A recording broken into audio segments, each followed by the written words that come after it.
The future is indeed uncertain, and making changes to a familiar way of life is frightening. Is it alright to have misgivings about how things are? What if things could be different? What if things could be better? Are our own personal aspirations so worthless as to toss them aside for others? Is that fine to do if it's for those you care about, or even for the betterment of the world? All we can do is hold on to hope. Hope for a better tomorrow. May our vision for what comes next hold strong. The world is held together by the flow of mana, a mystical force that fuels the elements that bless this land with life. All is born of mana, and all returns to mana. Souls of sacrifice ensure that this cycle continues, allowing for the world to flourish and the people of tomorrow to live in peace. Everyone dies, but the duty of a scant special few, known as alms, is to give their very being to make sure this cycle isn't broken. This natural cycle of life and death is the basis of the Mana series, and plays into its bittersweet tones. Visions of Mana is no different, as the crux of its plot carries on this tradition. Join Final Weapon in our Visions of Mana review, where we will break down how Visions of Mana proudly continues the series' legacy. Can the Reaper be staved off, however? The more things change, the more they stay the same, right? Visions of Mana still has that classic Mana feel, but is also more than willing to twist it into something fresh. The spiritual and environmentalist themes are here, elements are still at the forefront, and the unique visual design trappings are all still here. However, all of these aspects feel more Mana than ever. Visions of Mana respectfully looks back at its predecessors while being bold enough to challenge them. Many smart changes and additions make the game both stand out and hold its own when drawing comparisons. What makes this game hit even harder for fans of the series is how it incorporates and iterates several key components of the Mana formula. If it ain't broke, don't fix it, polish it. Visions of Mana painstakingly preserves the tone and theming you'd expect. However, in spite of the more simplistic, fairy tale-esque storytelling the Mana series is known for, Visions of Mana managed to surprise me. The whimsical yet melancholic tone of the series is still here, but it tackles it from a different angle. There are introspective moments that change the dynamics of the characters and world. Characters grapple with their situations and question why things have to be the way they are, while maintaining a certain elegance and pride in what they are doing. Something as small as a character interaction, or even story elements, are presented in such a fashion that they stack on top of each other, to add to the greater themes of the series. In the first stretch of the game, the world and characters are established. Details like Hina's musings throughout the journey seem innocuous at first, but these details proliferate into something greater as the game goes on and the world and characters deepen. The buildup of events makes the more important twists in the plot and gameplay stick their landing with grace.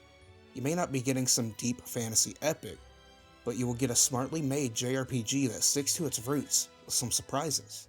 Even if you call certain plot points like I did, Visions of Mana will take detours and show its tropes from different angles. I respect being able to view these classic elements in new light. The original Seiken Densetsu game was almost Zelda-esque in its design, with an emphasis on striking a balance between combat and exploration. You had a plethora of weapons that had utilities in both scenarios. Secret of Mana kept this up, but later entries would dial that aspect back. In an interesting twist, Visions of Mana revises this concept with the elements. It's a natural evolution that retains the whimsiness while being more thematically appropriate, I feel. Several games in the series have the elemental spirits at the forefront, but mechanically, they don't do much more than act as plot devices or play into the magic systems. Visions of Mana uses the elements in exciting new ways that feel so natural that you could swear they were always executed this way. Forsaking the weapon-based or standard exploration of prior games, Visions utilizes the elements for new battle and exploration possibilities. As you progress through the story, you gain access to elemental vessels. These mystical relics allow you to use new combat abilities and explore like never before. Use anything from gusts of wind to soar, gravity-defying grappling, floating water bubbles, or plant rides to interact with this world like never before. This may be a simple addition, but it's pleasantly fun while making the elements more important than ever. Even their combat utility lets you change the tide of battle in fun and interesting ways. You can pop a powerful elementally fueled skill or alter how you approach different situations. This moves the series forward with added depth along with keeping the tried and true formula the series has honed since its inception. Mana as a series has always relied on Square Enix's capability of bringing fantastical game worlds to life with unique designs and strong artistry. The original Seiken Densetsu may have established the series, but the Game Boy's monochrome screen hindered what was possible with its presentation. The game that truly set the style precedence for the series was the seminal classic Secret of Mana. Its vast color palette and Super Nintendo juiced graphics marked a stark upgrade over its predecessor, and made the series' vision and style clearer. What was already great was vastly improved upon, with each successive entry making various improvements and changes to express Mana's highly saturated and stylized designs in bold new ways. Visions of Mana continues this by utilizing the power of Unreal Engine 4 and by using the molds that the 1 million selling Trials of Mana remake established to make one of the most gorgeous stylized games of the generation. Firstly, let's talk about character art. Mana has always had evocative, saturated, awe-inspiring art. Environments are dense, monsters are charming, and the characters have always been lively. Visions of Mana does not disappoint whatsoever in this regard. Every single main character has an amazing design, and their models are rife with detail. Each main character also hails from a unique region, thus they sport unique cultural garb. Upon further scrutiny, you can see nary a polygon edge alongside the reasonably high quality textures, which really helps sell the anime art style. And oh man, the shaders on them are amazing. They draw your attention and just pop. The level of detail on the richly inspired outfits sells both the characters and the world in which they inhabit. What makes this even better is the class system, which gives each of the 5 main party members 9 unique designs each. The class change animation is amazing while being very reminiscent of magical girl transformations.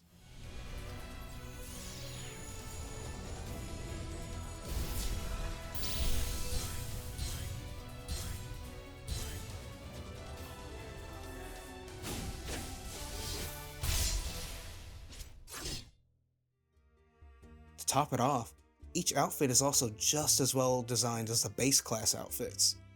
The Mana flair is also front and center, with each outfit eliciting one of the 8 classic elementals. It's interesting to see how each character expresses themselves differently, even with the same elemental class. This also stacks with the cultural influences and style niches the characters themselves fill. The outfit diversity on display is astounding. Plus, I love how the snowman and Moogle status effects look. It may suck to have your combat abilities subdued, but it's a Moogle. Also love how every character has a unique snowman. Everyone will definitely have their favorite classes for each character, ignoring the gameplay utility purely for how good some of these designs are. I know I sure did. The animation work is also astounding and makes these characters feel even more alive.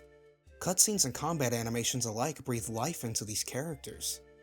Idle animations, canned animations, class strikes, and cutscene animations do a good job of showing the emotions and key traits of each character. I was genuinely in awe at how awesome some of the animation work is. Karina especially receives a lot of love, as she receives several scenes where her lively personality comes out in full force.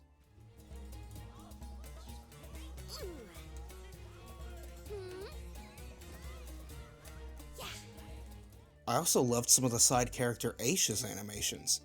He doesn't have anything crazy and mostly uses canned emote animations, but they're well done and cracked me up with how well they matched his character. Parts of each character model are also physically driven.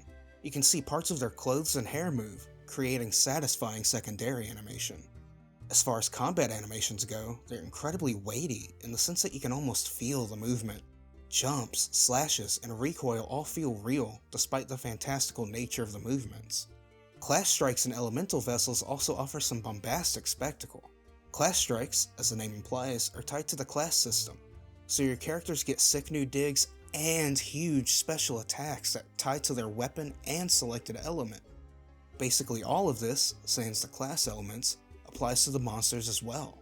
They may not have as many animations, but even how monsters attack and move is bursting with appeal. In its Super Famicom heyday, the Mana series contained some of the best environment art and sprite work on the console. Every area was immensely inspired and brimming with detail and color, truly some of the best graphics of that console generation. And honestly, I feel that Visions of Mana continues this tradition. The game may lack the raw fidelity of more realistic games, but I found myself wowed by its presentation. Art style truly does go a long way. Every area is spectacularly lit and designed. Art designed. The grass, trees, and other foliage blow in the wind. Funnily, the windier parts of the game even have the trees bending. The water in some places is astoundingly gorgeous. The game may only use SSR for reflections, but the way it captures the colorscape on the water at times is nothing short of striking. Particular rock formations and vistas even took my breath away. To me, this is near the peak of stylized graphics. Don't even get me started on how good the colors are. They're vibrant and even ethereal at times. You'll go from gorgeous green fields to wonderfully sunlit vistas to cool blue hues or purpley darkness. I'm not even going to show the best areas because I believe that you need to see them for yourself. The thing that ties everything together is the fairly high LOD. You can see objects and scenery in the far distance, and pop-in isn't super noticeable in most scenarios, usually only applying to some props, monsters, and foliage. Being able to see the vast landscapes you've explored far off in the distance left me with an incredible feeling of wonder. Every aspect of the game's art ultimately culminates in something beautiful that evokes nothing but pure joy.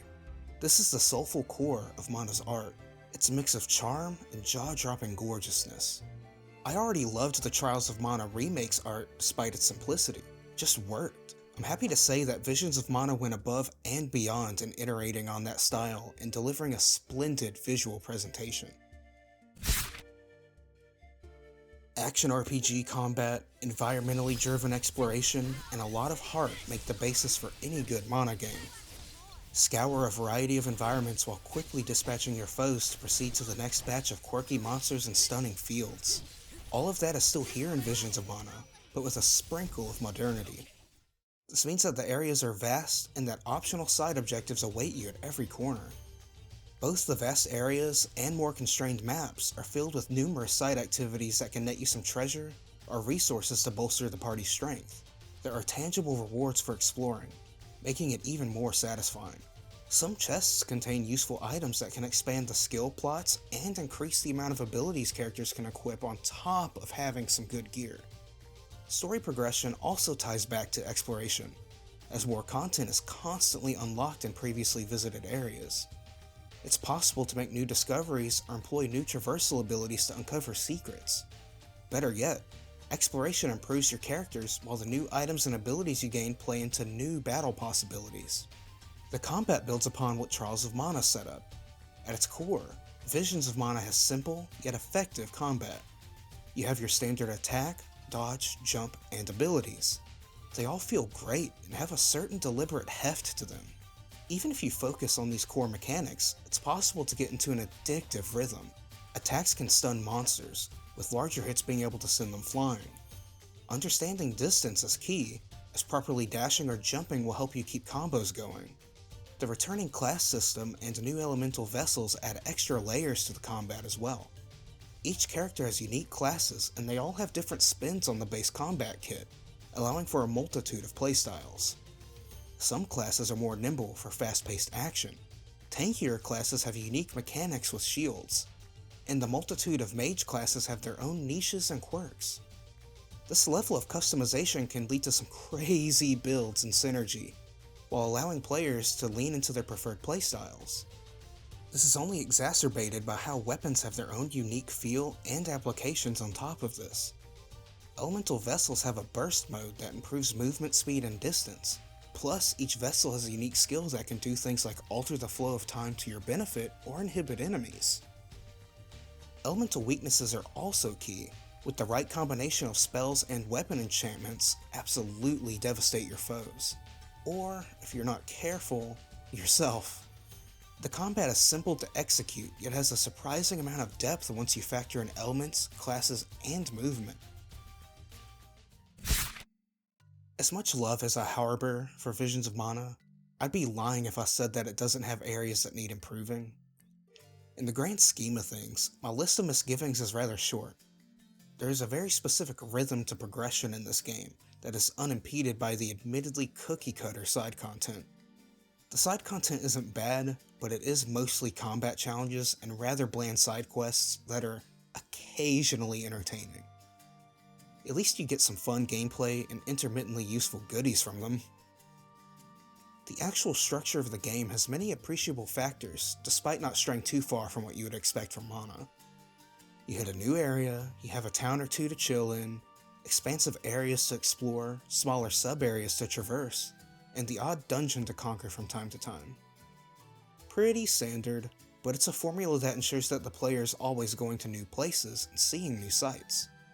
The area revisits offer new content each time with new paths to take and points of interest you couldn't interact with on your first run-through. The late game even features new places within old ones. Despite its rigidity and somewhat repetitious nature, I can't force myself to call this bad. It's a finely crafted experience that doesn't knock your socks off per se, but it's nothing short of sound. The reason I'm saying this is because I figure some players may confuse this proven gameplay loop with low quality. Oh, don't worry, there are actual flaws lurking around the corner. Let's start with getting what I consider one of the lesser sins out of the way: minor graphical bugs. I did bear witness to some character model buffoonery.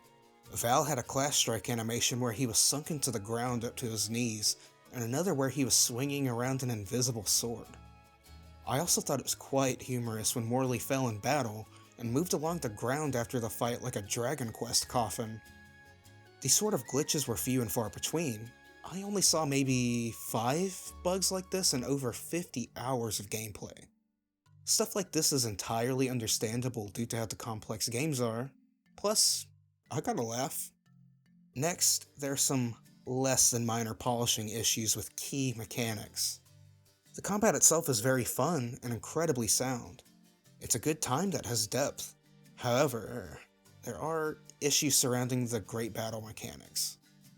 The first one on my hit list is item queuing. I have zero complaints about the ring menu system. It's a Mana series staple and still works well. The issue is that sometimes characters just would not use items when I wanted them to. I would have available items, wouldn't be moving, and would be pressing the right buttons. This was even an issue with the shortcuts. For whatever reason, this never proved to be an issue with my lead character, but as soon as I swapped characters, I guess my item menu's functionality went on lunch. I don't have any other complaints about item management. Everything usually works and is implemented in a standard fashion. Why does it not work sometimes? A final and biggest complaint revolves around the lock-on system. It's just outright broken in many cases. My target would often go off screen or my camera just would not track it. I figured the implementation would be similar to Final Fantasy VII Rebirth, which I'm pretty happy with myself. I will say, in many standard fights, you don't need to lock on. Sometimes the lock on even sort of works. To be honest, I wasn't even going to mention this issue because I found it pretty inoffensive for the vast majority of the game. That was until some fights in the late game just would not cooperate with me. I was actually struggling to see what I was doing in a couple of the later boss fights. I would overall say the lock-on camera isn't great, but it at least occasionally works as intended. Mana as a series has been fairly dormant, with remakes, mobile games, and typically Japan-only spin-offs keeping the series alive. It's amazing that we got a new mainline entry in this modern gaming climate. What makes this even more exciting is that we have many returning key staff and an extremely passionate studio like Oka Studios collaborating with Square Enix to bring such a wonderful project to life.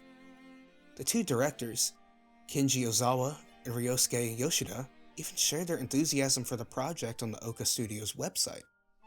Many of the game designers have worked on tons of other great projects, including bigger Square Enix franchises like Final Fantasy. Of course, we have amazing returning artists such as Hakan, and even the creator of the series himself, Koichi Ishii. The producer of the game, Masaru Oyamada, has been the series producer for a decade now. This stacked list of old and new talent is wonderful, and a testament to Mana's legacy.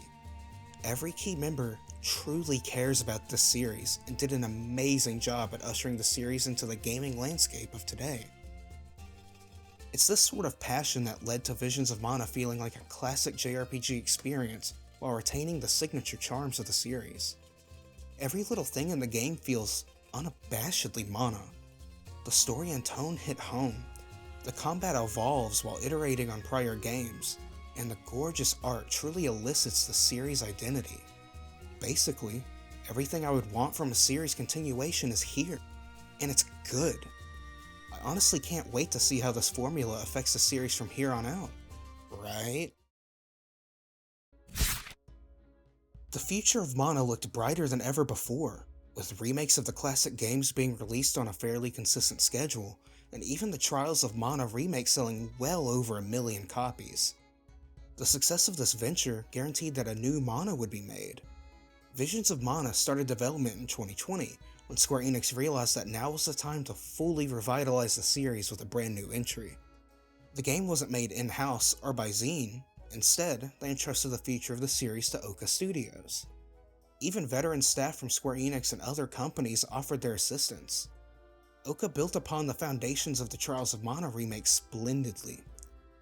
Oka genuinely did a fantastic job, and I'd love to see them continue the series. Well, that's what I'd like to say anyway. The video games industry is in a dire state, wallowing in greed and a lack of respect. Oka Studios is owned by NetEase, and in an unfathomable twist, they gutted almost the entire studio on the release day of Visions of Mana. Some staff from Square Enix and other companies may be safe, but all of the talent at Oka are in limbo. This is truly unforgivable. This rancid numbers games that way too many studio owners and publishers want to play is beyond sickening. Were pre-order numbers not what they wanted?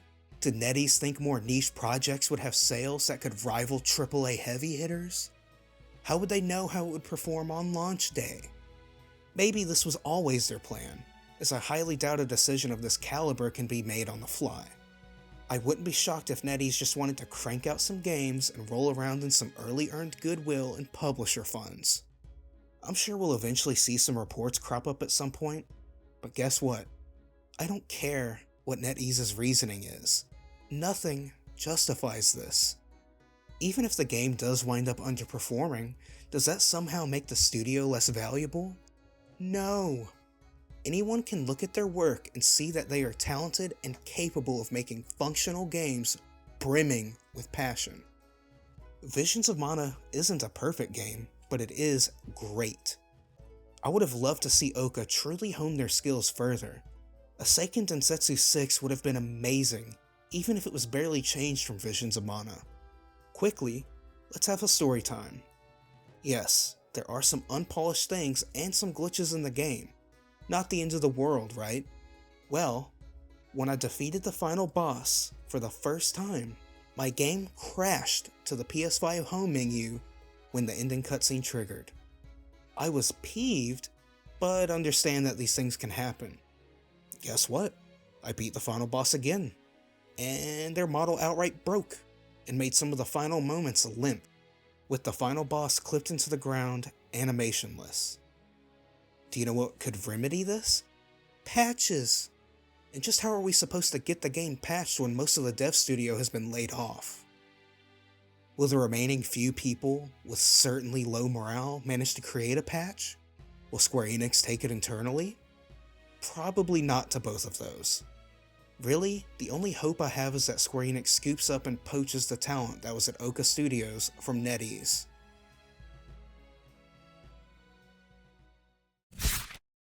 Visions of Mana is a wonderful continuation of the series that completely understands the strengths and appeal of the series while knowing what to modernize and what to keep classic.